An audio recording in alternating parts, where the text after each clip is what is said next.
Okay, it's time to assemble your Akwakat. This is not a difficult job and will probably take you about 10 minutes.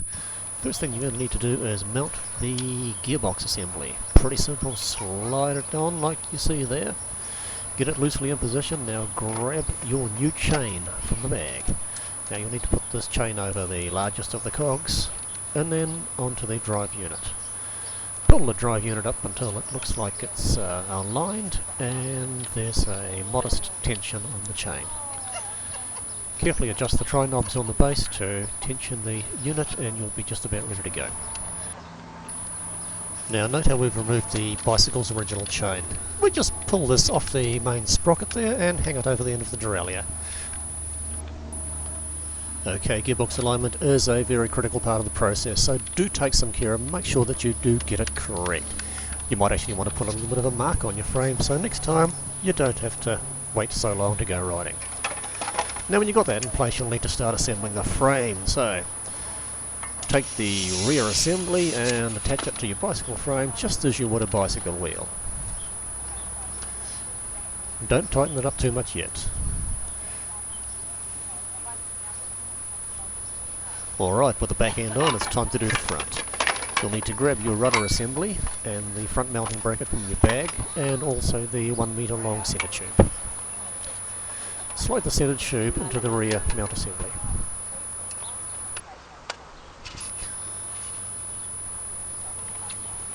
Okay, with the centre tube in, we need to mount the front, so slide that centre tube into the front mounting bracket, then place the front assembly onto your forks again, just as you would a bicycle wheel. With it on, tighten your skewer, ensuring that it's nice and secure.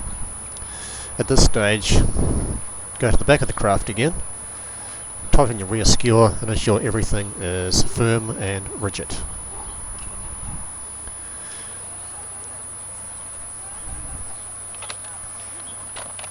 Now we'll need some propulsion, so let's put a prop shaft on there. The prop shaft is keyed, it will only go one way. Slide it on, tension the knob. Really easy. There's a propeller suspension unit.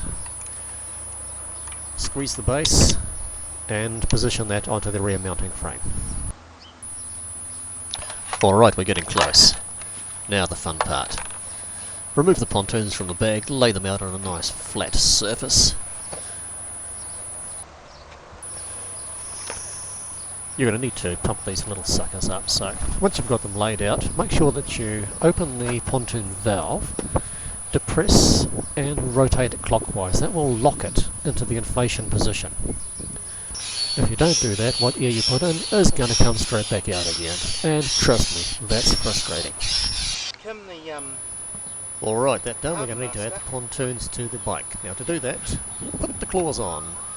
Obviously one claw goes on the end of each of the front and rear brackets. There are two positions for your claws, so just make sure that they are all the same and you don't want to be riding around in circles. Now having done that, you're going to need to grab hold of your pontoon. There is a left and there is a right.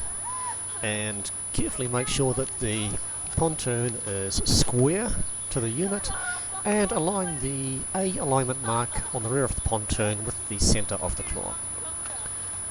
Press down firmly and the Velcro will bite and grab. Alright, now repeat this process with the other side and you're just about ready to go riding. When you've done this, you'll need to just check all your connections, make sure everything is firm and tight. Double check that the alignment of your main drive sprocket and the gearbox assembly is good and everything is square. Now when you've got all that done, check, make sure it's smooth. Pull the two bungees on the rear of the suspension unit and slot into the two holders. Turn the kit over and you're good to go.